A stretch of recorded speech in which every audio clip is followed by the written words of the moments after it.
하나님이 함께 하심이 우리의 복입니다 라는 제목으로 하나님 말씀 전하겠습니다. 시골에서 이 약간의 땅과 또 암소 몇 마리를 키우면서 그래도 행복하게 살아가는 농부가 있었답니다. 그런데 어느 날 이 농부에게 도시에서 의사로 일하고 있는 사촌 동생이 이 농부 집에 놀러 온 거예요. 이 도시에서 의사 생활을 하면서 부유한 생활을 했던 이 사촌 동생이 농부는 지금까지 듣도 보도 못한 어떤 진귀한 물건들을 잔뜩 가지고 자랑합니다. 그리고 도시에서 누렸던 편리함에 대해 또 자랑하기 시작했어요. 최신 핸드폰에 최신형의 차에 뭐 이런 것들이겠죠. 농부의 아내와 또 아이들도 그만이 사촌 동생의 자랑에 흠뻑 빠지고 말았어요. 한참을 듣고 있던 농부는 이제 이내 서글퍼집니다. 자기만 이 촌구석에서 궁상맞게 살고 있다는 기분이 들었던 거죠. 그러자 사촌 동생이 지금이라도 늦지 않았다며 비결을 알려주었어요. 그 비결은 뭐냐면 은행에서 돈을 빌려 땅과 가축을 사고 그 번 돈으로 또 더 많은 땅과 가축을 사라고 조언해 줍니다. 그렇게 계속해서 땅과 가축을 사서 큰 돈을 벌고 나면 도시에 사는 사람들도 형님을 부러워할 것이라고 그렇게 얘기해 주었어요. 농부는 이내 마음이 불끈 달아올라서 사촌 동생이 시키는 대로 했답니다. 은행에서 거액의 대출을 받아 하루도 쉬지 않고 파김치가 될 때까지 일만 했어요. 땅은 물론이고 암소와 트랙터와 수확용 기계도 사들였어요. 꼭두 새벽부터 해질녘까지 농부는 입에 단내가 나도록 일만 열심히 했답니다. 은행빚을 갚느라 한 푼도 쓰지 않고 알뜰살뜰 돈을 모았던 거죠. 이윽고 농부는 결국 죽도록 일만 하다가 결국 세월이 흘렀고 30년이라는 시간이 흘렀고 결국은 온몸이 쑤시고 저리고 아파서 이 의사인 사촌 동생을 찾아갑니다. 사촌 동생은 오랜만에 만난 이 농부를 이리저리 잘 진찰하고는 그리고는 이렇게 경고했어요. 형님 쉬세요. 쉬지 않으면 형님은 오래 못 삽니다. 제가 시키는 대로 하세요. 땅을 전부 팔고 암소 몇 마리만 남겨두세요. 손바닥만한 밭대기만 갈아도 얼마든지 먹고 살 수 있잖아요. 욕심 없는 단순한 생활이 건강의 열쇠입니다. 그러자 농부는 그 말을 듣고 사촌 동생에게 화를 냈어요. 젠장, 왜 30년 전에 그 말을 해주지 않고 다른 말을 했어? 그랬으면 평생 이 고생을 안 했을 거 아니야. 한 사업가가 어느 멋진 해변으로 휴가를 떠났어요. 그리고 해변에서 만난 어부에게 물고기 몇 마리를 샀는데 그런데 그 맛이 너무 기가 막히게 만난 거예요. 그래서 다음 날 또 그 어부를 찾아가 물고기를 사러 갔어요. 그랬더니 어부는 오늘은 잡은 물고기가 얼마 없어서 일부는 팔고 그리고 저녁에 가족과 함께 먹을 것만 남았다고 그 사업가를 돌려보내고 다음에 오라고 얘기를 했답니다. 사업가는 이 어부의 말을 듣고는 어처구니가 없었어요. 아니 이렇게 맛있는 물고기를 매일 몇 마리만 조금 잡아서 그리고 조금만 팔고 나머지는 식구들과 나눠 먹고 말다니. 사업가는 그래서 어부에게 이렇게 제안합니다. 나와 동업합시다. 당신은 물고기를 지금보다 더 열심히 잡고 내가 마케팅을 한다면 아마 5년 후에는 큰 배를 사고 공장도 세울 수 있을 겁니다. 그랬더니 어부가 사업가에게 이렇게 되물었답니다. 아니 그렇게 돈을 많이 벌어서 뭐 하게요? 당연히 편안한 삶을 누리는 거죠. 억만장자 부자가 되어 한적한 해변에 별장을 짓고 가족들과 여유로운 생활을 만끽하는 거예요. 배부르면 낮잠 자고 저녁엔 친구들과 기타를 치면서 노는 거죠. 그것도 지겨우면 가끔씩 배를 몰고 나가서 만난 물고기 잡아서 가족과 지인들에게 나눠주고. 어때요? 그런 삶 부럽지 않습니까? 생각만 해도 천국 같지 않습니까? 그랬더니 그 어부가 한심하다는 눈빛으로 사업가를 보고 이렇게 말합니다. 이봐요. 지금 내가 그렇게 살고 있지 않소. 여러분, 행복이라는 게 무엇일까요? 우리는 어떻게 하면 행복해지는 것일까요? 지금보다 더 열심히 일하면 우리 행복해질 수 있는 것일까요? 지금보다 더 많이 절약하고 저축하면 행복해질 수 있는 것일까요? 아니면 우리에게 없는 것을 가지게 되면 우리는 행복해질 수 있는 것일까요? 한 고대의 한 지혜서에 이렇게 기록된 글이 있어요. 가난한 사람은 부자가 되면 행복해질 것이라고 말하고 부자는 위궤양이 치료되면 행복해질 것이라고 말한다. 우리에게 없는 것 생긴다고 결코 행복해지지 않는다는 것이죠. 왜냐하면 우리에게 없는 것이란 끝도 없기 때문에 그렇기 때문에 그래요. 노력하면 우리가 행복해질 수 있을까요? 더 열심히 노력하고 더 열심히 일하고 더 열심히 저축하면 우리 행복해질 수 있는 것일까요? 미국의 시인 로버트 프로스트는 이렇게 말했어요. 하루에 매일 8시간씩 성실하게 일해봤자 결국에는 사장이 되어 하루 12시간씩 일하게 될 뿐이다. 우리를 행복하게 해줄 수 있는 것, 그것은 무엇일까요? 어디서 오는 것일까요? 우리를 행복하게 하는 것. 우리에게 없는 것에서 우리의 행복이 오는 것일까요? 오늘 우리 본문에서는요, 모세의 세 번째 중보 기도의 내용이 나와요. 우리 다 함께 12절 말씀 영상을 통해 같이 한번 읽어볼까요? 12절입니다. 시작. 모세가 여호와께 아뢰되 보시옵소서 주께서 내게 이 백성을 인도하여 올라가라 하시면서 나와 함께 보낼 자를 내게 지시하지 아니하시나이다. 주께서 전에 말씀하시기를 나는 이름으로도 너를 알고 너도 내 앞에 은총을 입었다 하셨사온즉 아멘. 좀 길지만 모세는요 지금 하나님 앞에 기도하고 있는 거죠. 하나님께 나와 이스라엘 백성들을 위해 기도해요. 소위 말하는 모세의 중보 기도예요.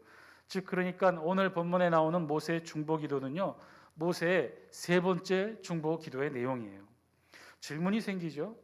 도대체 모세는 무엇 때문에 이렇게 세 번씩이나 하나님 앞에 나와 중보 기도를 했던 것일까?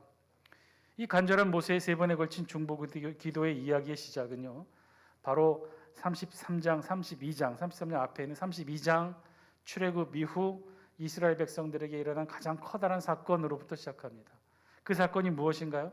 이스라엘 백성들이 금송아지 우상 숭배 사건이었죠. 출애굽 이후 이스라엘이 참 많은 실수와 범죄를 저질렀지만 그 중에서도 가장 단연 최고의 범죄를 저지르게 됐던 건 바로 이 초기에 있었던 금송아지 우상 숭배 사건입니다. 모세는 하나님께 말씀을 받으러 시내산 정상 꼭대기로 올라갔다고 했죠. 산 아래에서는 이스라엘 백성들이 모세가 하나님의 말씀을 받아가지고 내려오기를 기다리고 있었어요. 그런데 좀처럼 모세가 빨리 내려오지 않았죠. 그도 그럴 것이 모세가 시내산 정상에서 하나님께 받았던 말씀은 십계명만이 아니었죠. 그동안 우리가 살펴봤던 대로 613개의 율법의 말씀의 조항들, 그리고 거기에는 성막 건설에 대한 이야기, 또 각종 제사장에 관한 규례, 이런 내용들이 굉장히 방대했어요. 이 모든 내용들이 다 하루 이틀에 받아 적을 만한 내용들은 아니었던 거죠. 오래 걸렸습니다. 그렇게 오랜 시간, 대략 한 40일 정도의 시간 산 아래에서 이스라엘 백성들은 모세를 그렇게 기다렸던 거죠. 그런데 이스라엘 백성들은 그 기다림을 견뎌내지 못했어요. 그리고 자신들이 늘 보았던 대로, 그리고 늘 애굽에서 해왔던 대로 그들의 눈을 만족시키고 그들의 요구와 욕구를 만족시키는 우상을 요구합니다. 아론은 그 요구에 부응해서 금송아지 우상을 만들게 되었죠. 자, 그러자 이에 따른 하나님의 심판이 임하게 된 거예요. 애굽 땅에서 인도하여 낸 내 백성이 부패하였도다. 그들이 금송아지를 만들고 그것을 예비하며 말하여 이르기를 이는 너희를 애굽 땅에서 인도하여 낸 너희 신이라 하였다. 이 백성을 보니 목이 뻣뻣한 백성이로다. 그런즉 내가 그들에게 진노하여 그들을 진멸하고 너를 큰 나라가 되게 하리라. 하나님은 진노하셨어요. 대노하셨어요. 어쩌면 이후 펼쳐지는 이스라엘의 선민의 역사 가운데서도 이만큼 분노하신 적이 없었어요. 하나님은 너무나 크게 대노하셔서 어떤 결정을 내리셨느냐, 어떤 심판을 내리시기로 결정하셨느냐, 이스라엘 백성들을 다 진멸시키기를 원했어요. 이스라엘 백성들을 다 진멸시키겠다는 거예요. 산 위에 올라간 모세 빼고, 산 중턱에서 모세를 기다리는 여호수아 빼고, 땅 아래에 있었던 우상 숭배, 금송아지 우상 숭배를 다 경험했던 이스라엘 모든 백성들을, 200만 명 모든 백성들을 다 진멸하시기를 그렇게 결정하셨다는 거예요. 이 하나님의 심판이 임했다는 거예요. 그 하나님의 심판으로 그렇게 결정하셨다는 거예요. 대노하셔서 이스라엘 백성 전체를 다 진멸시키고 다 없애버리고, 그리고 모세를 통해 다시 시작하시겠다. 그러자 이에 모세가 어떻게 했어요? 목숨 걸고 중보 기도하죠. 그렇게 시작된 것이 바로 모세의 첫 번째 중보 기도예요. 모세는 이 첫 번째 중보 기도에서 두 가지를 기도했다고 그랬어요. 여러분 기억나시나요? 모세가 하나님 편에서 철저히 하나님의 입장에서 하나님 앞에 기도했죠. 지금 급하니까. 지금 당장 하나님의 이 진멸의 심판을 막지 않으면 이스라엘 백성들이 200만 이스라엘 백성들이 다 죽게 생겼으니까 모세가 철저히 하나님 편에 서서 하나님 앞에 중보 기도를 합니다. 그 중보 기도 내용이 두 가지였죠. 어떤 거였습니까? 여러분 혹시 기억나세요? 첫 번째는 하나님의 영광을 위해서 기도했고, 두 번째는 하나님이 아브라함에게 주셨던 그 말씀 붙들고 기도했었죠. 이 광야에서 이스라엘 백성들을 진멸하는 것이 결단코 하나님의 영광에는 도움이 되지 않는다는 거예요. 하나님의 영광을 가리는 일임을 기도했어요. 이방인들이 이 소리를 듣고 얼마나 비웃겠습니까? 이렇게 광야에서 이스라엘 백성들을 진멸시키려고 그 10가지 재앙에 홍해를 건너고 구름 기둥 불 기둥을 건드려 이끌고 오셔서 이스라엘 백성들을 그렇게 출애굽해서 해내셨습니까? 이 이야기를 이방인들이 듣는다면, 애굽의 바로 왕이 듣는다면 얼마나 하나님을 비웃겠습니까? 하나님의 영광을 가리는 일이라고 기도했죠. 그리고 하나님이 아브라함에게 하셨던 말씀, 그 말씀이 뭐죠? 내 자손을 하늘의 별처럼 많게 하시겠다고 하는 이 약속의 말씀을 모세가 붙들고 기도를 했죠. 자, 그 기도는 곧바로 모세의 첫 번째 중보 기도는 곧바로 하나님의 마음을 움직였다고 했어요. 그래서 출애굽기 32장 14절에 하나님이 이렇게 말씀하시죠. 여호와께서 뜻을 돌이키사 말씀하신 화를 그 백성에게 내리지 아니하시니라. 자, 이것이 모세의 첫 번째 중보 기도였어요. 이것으로 하나님은 뜻을 돌이켜 이스라엘 진멸하시겠다는 그 심판을 거두어들이십니다. 그리고 이어서 모세의 두 번째 중보 기도가 이어졌죠. 그 유명한 모세의 중보 기도는 뭔가요? 모세가 목숨 걸고 하나님 앞에 기도했던 내용이죠. 그러나 이제 그들의 죄를 사하시옵소서.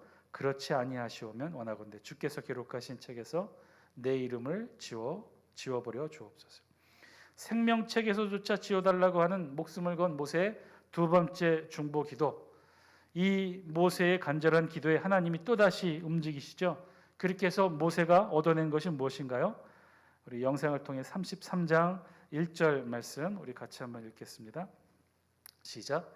여호와께서 모세에게 이르시되 너는 내가 애굽 땅에서 인도하여 낸 백성과 함께 여기를 떠나서 내가 아브라함과 이삭과 야곱에게 맹세하여 내 자손에게 주기로 한 그 땅으로 올라가라.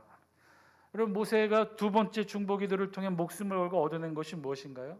그건 가나안 땅, 약속의 땅, 젖과 꿀이 흐르는 땅으로 올라갈 수 있도록 하나님의 허락을 받아낸 거예요. 가만히 보면요, 이쯤 되면 우리 질문을 가져야 돼요. 모세는 왜 이렇게 여러 번에 걸쳐서 하나님 앞에 중보 기도를 해야 했을까? 사실은요, 모세의 이 세 번의 중보 기도는요, 각각 그 사안이 다르고 중대했던 그 기도의 제목들이 있었어요. 사실은 모세의 첫 번째 중보 기도로 모든 것이 다 해결된 것은 아니었던 거죠. 여러분, 모세의 첫 번째 중보 기도로 모세가 얻어냈던 것이 무엇인가요? 이스라엘 백성들이 금송아지 우상 숭배의 죄로 인해 진멸해야 될 하나님의 심판, 그 심판을 모면하게 했을 뿐인 거죠. 모세의 첫 번째 중보 기도의 역할은 그거였어요. 하나님의 심판, 이스라엘 백성들을 다 진멸시켜야 하는 그 하나님의 심판을 막았던 거예요. 그 심판의 마음을 돌이켰던 거예요. 그러나 그것뿐이었어요. 모세의 첫 번째 중보 기도로는 그것뿐이었어요. 지금 당장 진멸되어 이스라엘 백성 전체가 멸절되는 것을 막게 되었을 뿐이에요. 그럼 그 다음 뭔가요? 중요한 그 다음은 뭐였어요? 이스라엘 백성들이 진멸될 심판을 면했으면 계속해서 광야를 지나 어디로 가야 됩니까? 가나안 땅으로 들어가야 되잖아요. 가나안 땅에 들어가 아브라함의 후손의 약속의 후손으로서 그 가나안 땅에서 그 가나안 땅을 얻고 쟁취해야 되잖아요. 그런데 하나님의 심판, 진멸의 심판은 면했으나 이스라엘 백성들이 우상 숭배의 죄로 인해 그 아브라함의 약속의 후손으로서의 지위는 잃어버린 거예요. 가나안 땅에 대한 약속은 잃어버리게 되었던 거죠. 그래서 모세의 중보기도 두 번째는요, 사실 이것을 요구했던 거예요. 모세는 그래서 계속해서 또다시 두 번째 중보기도로 매어 달렸던 거죠. 첫 번째 기도, 광야에서 진멸되어 죽게 되는 것은 면하게 되었지만 그것으로는 모세와 이스라엘 백성들이 행복해질 수 없었던 거죠. 그냥 광야에 덩그러니 남아서 멸절되지 않았을 뿐 어떻게 살아가겠습니까? 그것으로는 아무것도 이룬 게 없었죠. 다시 아브라함의 약속의 후손으로서의 지위를 회복해야만 했어요. 처음에 목적이었던 그 목적이 뭐예요? 이스라엘 백성들이 무엇 때문에 출애굽했습니까? 적과 꿀이 흐르는 땅, 가나안 땅, 약속의 땅, 그 지분을 얻기 위해 이스라엘 백성들이 출애굽한 거 아니겠습니까? 모세의 두 번째 중보기도는 바로 그거였죠. 모세는 목숨 걸고 두 번째 중보기도를 또 합니다. 하나님이 이에 대한 응답으로 하나님이 허락해 주시죠. 이 또한 너희의 아브라함의 약속의 자손으로서의 지위는 회복시키겠다. 약속의 땅 가나안 땅으로 들어가게 해주겠다. 그러나 단서 조항이 있었어요. 그 단서 조항이 뭐예요? 내가 직접 너희와 함께 가지 않고 내 사자를 보내겠다.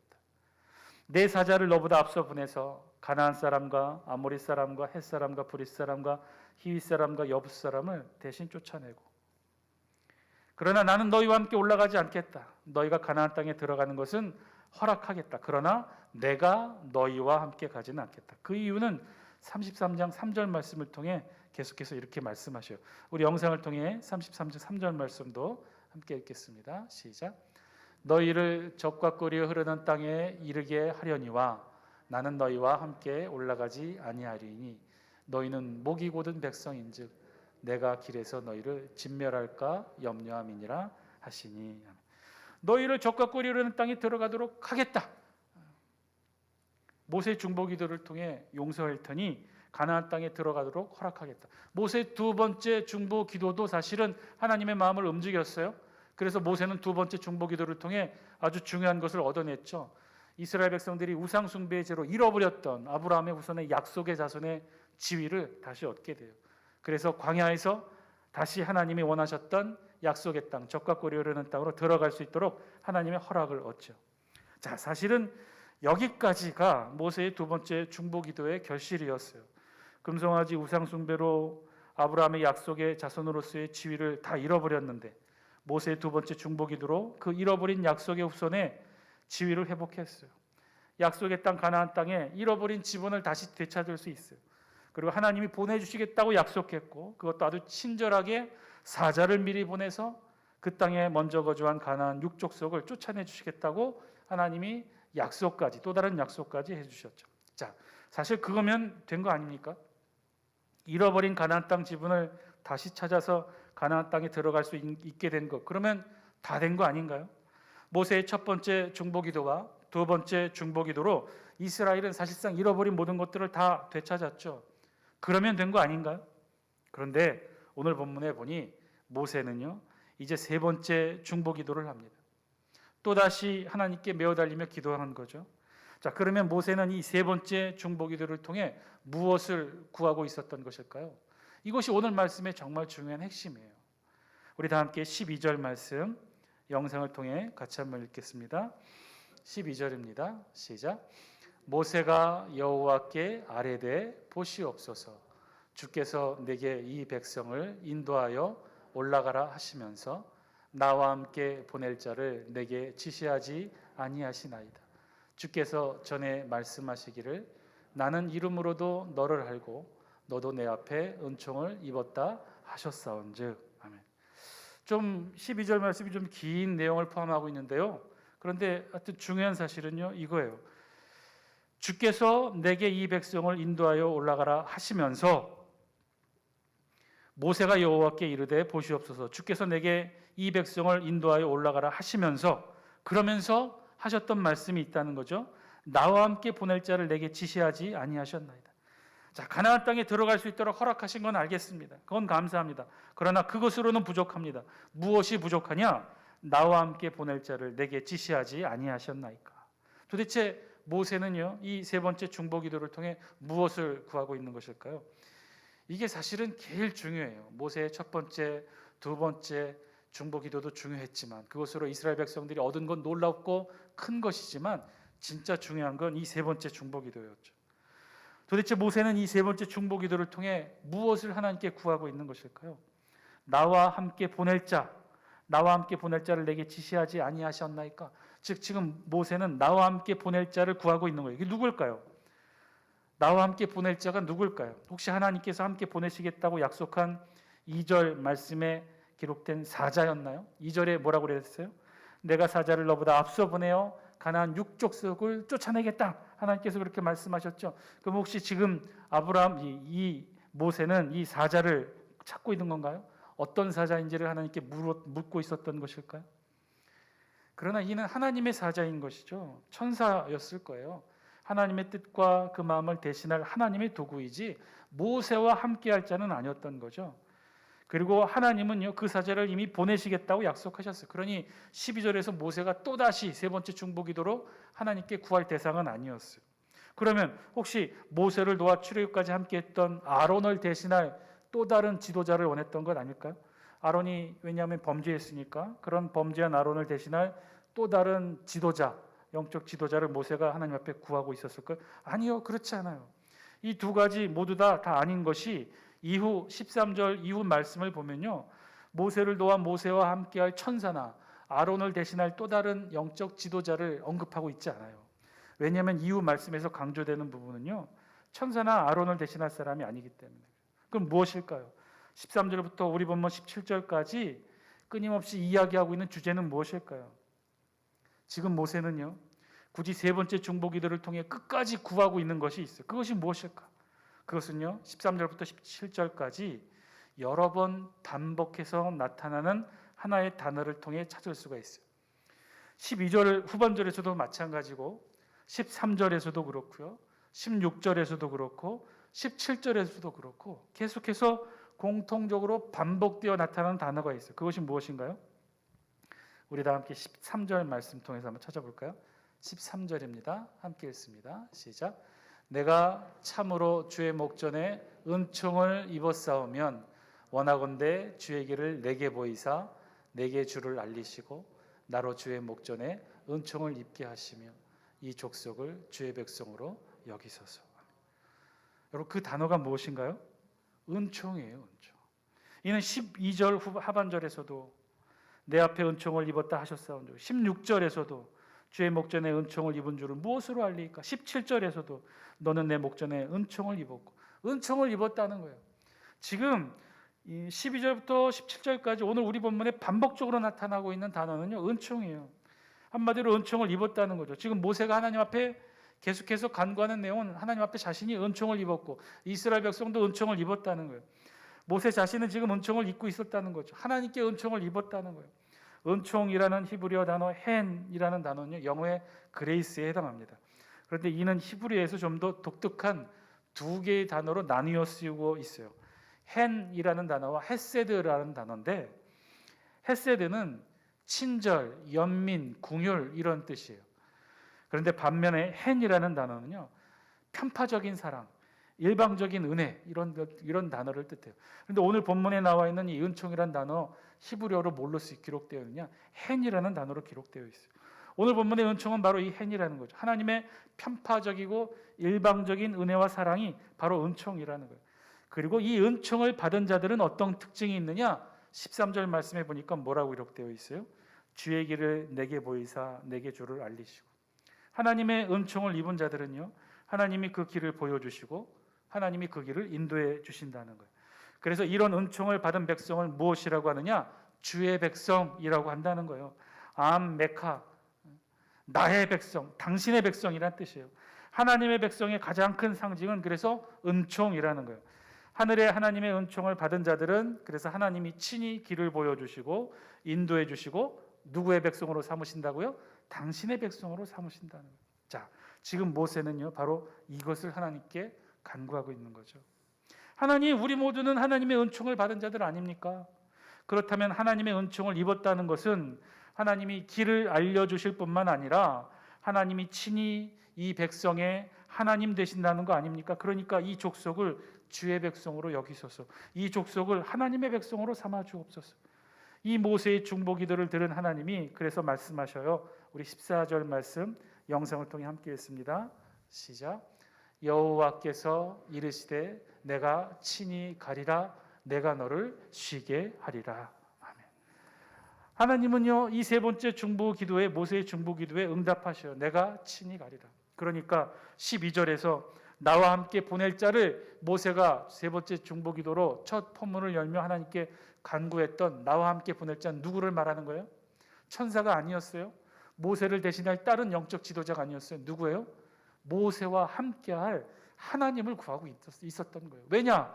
하나님께서 두 번째 모세의 중보기도에 이스라엘 백성들이 가나안 땅 들어갈 수 있도록 허락은 해주셨지만 하나님이 친히 이 백성들과 함께하지 않겠다고 했잖아요. 모세는요, 마지막 세 번째 중보기도를 통해 이거 구했던 거예요. 하나님과 함께, 이스라엘 백성들이 하나님과 함께 동행함으로, 하나님과 함께함으로 가나안 땅에 들어갈 수 있도록, 아니 가나안 땅 들어가서도 하나님이 함께 하시기를 간구했던 거죠. 그것이 은총이라는 거예요.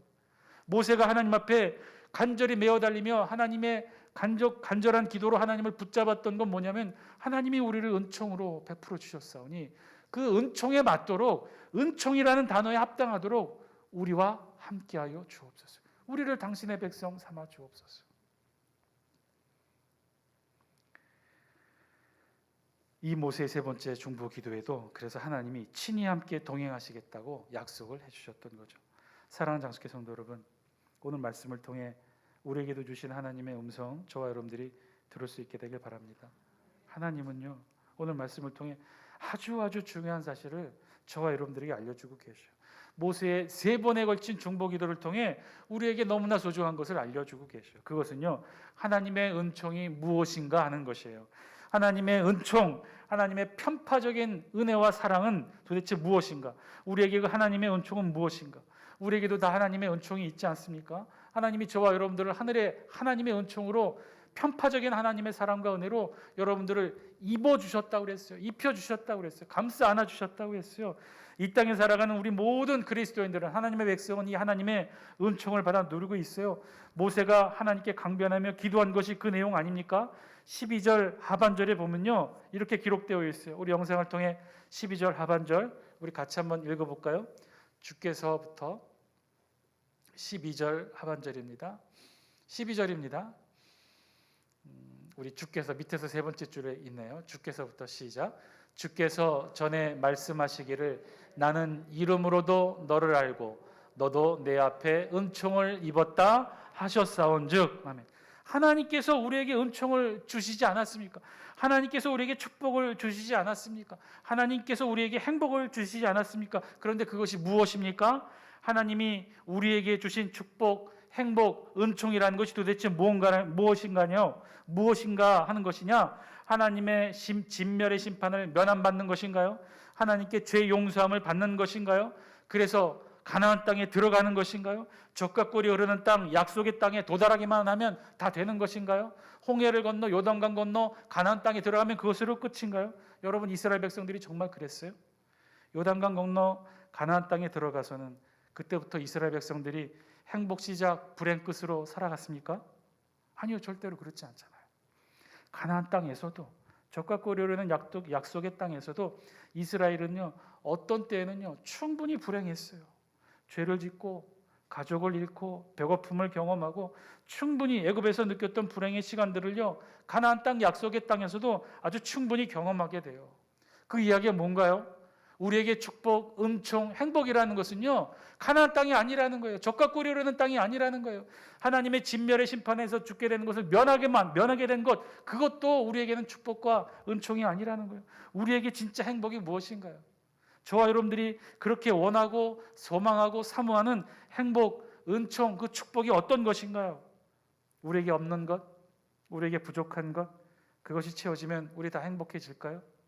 부자가 되고 위궤양이 고쳐지고 그럼 우리 행복해질 수 있는 것일까요?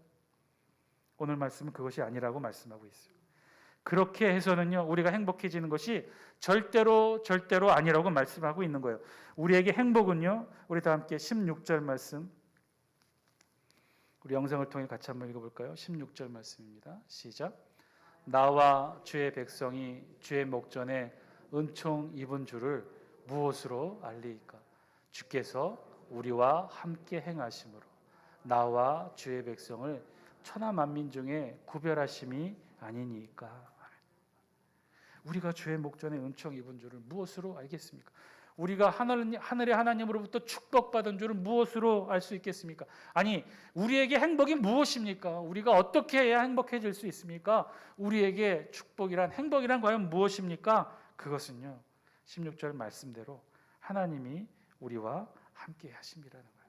하나님이 우리와 함께 하셔서 우리의 길을 인도해 주시고 우리의 길을 이끌어 주시는 것. 그게 은총이라는 거예요. 그게 우리에게는 행복이라는 거예요. 그게 우리에게는 축복이라는 거예요.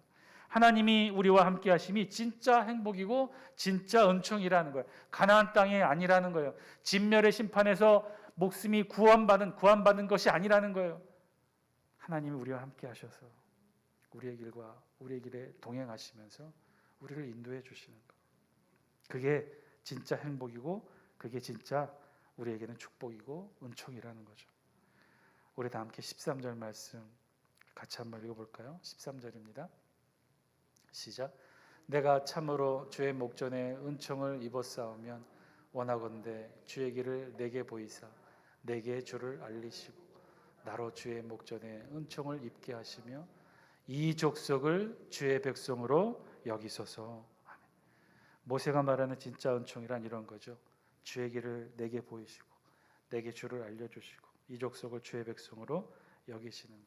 하나님의 백성으로 이스라엘의 하나님이 되시고 하나님의 백성으로 이스라엘을 삼으시는 것. 하나님이 영원토록 이스라엘 백성들과 함께 하시는 것. 그것이 은총이고 그것이 축복이라는 거예요. 하나님이 함께 하셔야 한다는 것입니다. 하나님이 함께하는 것, 그것이 축복이고 그것이 은총이라는 거예요. 하나님이 그렇게 약속하셨다는 거죠. 그 약속의 하나님을 모세는 부르짖고 있었던 거예요. 사랑하는 장수교 성도 여러분, 우리가 선민이 되고 하나님의 택한 백성이 되고 택하신 족속, 거룩한 나라, 왕 같은 제사장이 될 수 있는 유일하고도 분명한 단 하나의 이유는요, 가나안 땅이 아니에요. 젖과 꿀이는 땅이 아니라는 거예요. 출애굽이 아니고 홍해의 갈라짐이 아니에요. 구름기둥 불기둥이 아니에요. 만나와 메추라기가 아니에요. 오직 단 하나, 전능하신 하나님께서 우리와 함께 하시는 것. 전능하신 창조주 하나님께서 우리의 길을 인도하시는 것.